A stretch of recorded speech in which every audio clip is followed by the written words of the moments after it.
বন্যা দুর্গত মানুষের পাশে দাঁড়ানোর জন্য ক্ষুদ্র প্রয়াস। আপনারা যারা উপস্থিত হয়েছেন, আমরা আমাদের দলের পক্ষ থেকে আপনাদেরকে আন্তরিক শুভেচ্ছা অভিনন্দন জানাই। আসলে স্বৈরাচারী হাসিনা সরকার পালিয়ে যাওয়ার 4-5 দিন পর থেকে যে জাতীয় দুর্যোগ সৃষ্টি হয়েছে, এটা আপনারা যেভাবে অনুভব করেন, আমাদের বিগত 17টা বছরের প্রতিটা মুহূর্তে ছিল এর ভয়াবহ দুর্যোগ। আমরা আমাদের এমন একটা সৌভাগ্য না দুর্ভাগ্য বলবো না, কিন্তু পরিস্থিতি এমন পর্যায়ে এসেছে যে হাসিনা পলায়নের পর আমরা আসলে যে নিজের বাড়ি বসত বিটা বাড়ি ঘরে যে আমরা আসি একটু আনন্দ উল্লাস করবো, সত্যি সেটা হয়নি। এদিন যে আমাদেরকে শক্তভাবে খুব দেশ নায়ক জনাব তারেক রহমান, বিএনপির ভারপ্রাপ্ত চেয়ারম্যান, এমনকি লক্ষ্মীপুরের জননন্দিত নেতা জনাব শহীদুদ্দিন চৌধুরী এনইএমপি, ওনারা আমাদেরকে এইভাবে ব্রিফটা এইভাবে বলছে যে 17 বছর তোমরা যে কষ্ট করছো, এই কষ্টের চাইতেও আরো কঠিনতম সময় তোমরা বর্তমানে বন্যা দুর্গত এলাকার মানুষের পাশে তোমাদেরকে দাঁড়াইতে হবে। এটা আমরা মনে করি যে সৃষ্টিকর্তা হয়তো আমাদের 17 বছরের পর আমাদের একটা পরীক্ষা নিতেছে যে আমরা জনগণের সাথে কতটুকু আমরা সম্পৃক্ত থাকতে পারবো, সমাজের সাথে সমাজের মানুষের সাথে কতটুকু মানুষের প্রতি আমাদের দায়িত্ববোধ থাকবে। এটা আমরা আমাদের একটা পরীক্ষা হিসেবে আমরা নিয়েছি। তো আপনাদের প্রতি আমাদের উদাত্ত আহ্বান থাকবে, আমরা 17 বছর আসলে আমরা একদিনের জন্য 1 ঘন্টার জন্য আমরা আমাদের বাড়িঘরে আসতে পারিনি স্বৈরাচারী আওয়ামী লীগ সরকারের হামলা মামলার কারণে। 17 বছর 18 বছর পর আমরা এলাকায় আসি। আমরা যারা বিভিন্ন সময় আমরা যারা আত্মগোপনে ছিলাম, আমাদের অর্থনৈতিক অবস্থা, সামাজিক অবস্থা কত খারাপ ছিল সেটা আপনারা নিজেরাই অনুভব করেন। এই অবস্থার পরেও আজকে শুধু আমরা অর্থ নয়, টাকা পয়সা বড় কথা না, যে আমরা যে আমাদের মানসিকতা বা আমরা দলীয় নেতা কর্মীদের মানসিকতা কোন জায়গায়, বিগত 17 বছর যারা লুটপাট করেছে তারা আজকে নাই। আর 17 বছর আমরা নির্যাতিত হয়েছি, আজকে নির্যাতিত মানুষ আজকে আপনাদের পাশে দাঁড়ানোর জন্য যে সাহসিকতা নিয়ে আসছে, এটাই আমাদের দলের আগামী দিনের নীতি নির্ধারণী, আগামী দিনের পথ চলা এই পথটাই।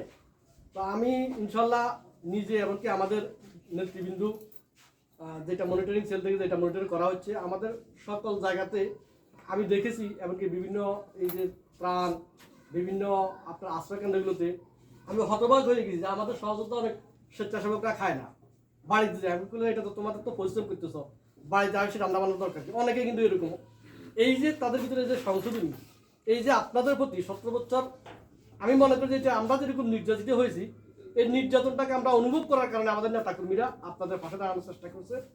তো আপনারাও আমাদেরকে, আমাদের ভুলভ্রান্তি আমাদের নেতাকর্মীদের থাকবে, এই ভুলভ্রান্তিকে অতিক্রম করে আমরা যাতে আপনাদের পাশে থাকতে পারি, সে মানসিক সামাজিক সকল মনোবল আমাদেরকে দিবেন। কারো যদি কোথাও কোনো ভুলভ্রান্তি হয়, সেই ভুলগুলো আমাদের দলের ওয়ার্ড পর্যায়ের, ইউনিয়ন পর্যায়ের নেতৃবৃন্দ আছে, বিচ্ছিন্ন হয়তো বা কোনো ভুলভ্রান্তি হতে পারে।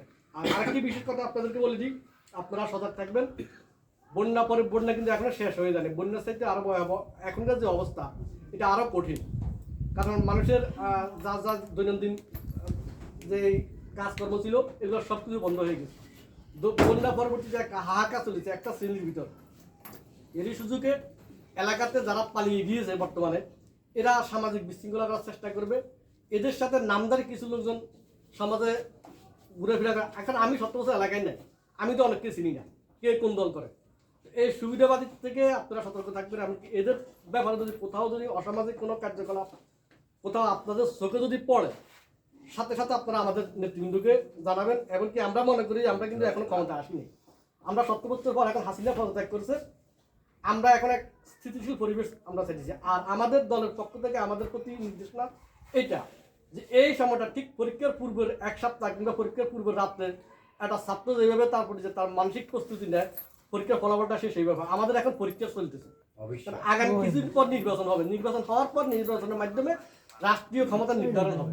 তো সুতরাং আমি আমাদের দলের নেতা কর্মী সহকারে জনগণ যারা আছে, অবশ্যই আমাদের প্রতি আপনাদের সহানুভূতি আছে, এই দৃষ্টিকোণ থেকে আমাদের দেখবেন। আর শহীদুদ্দিন চৌধুরী এনইএমপির পক্ষ থেকে আপনাদেরকে শুভেচ্ছা অভিনন্দন সালাম জানিয়ে আমি আমার সংযুক্ত আলোচনা এখানে শেষ করলাম। আল্লাহ হাফেজ।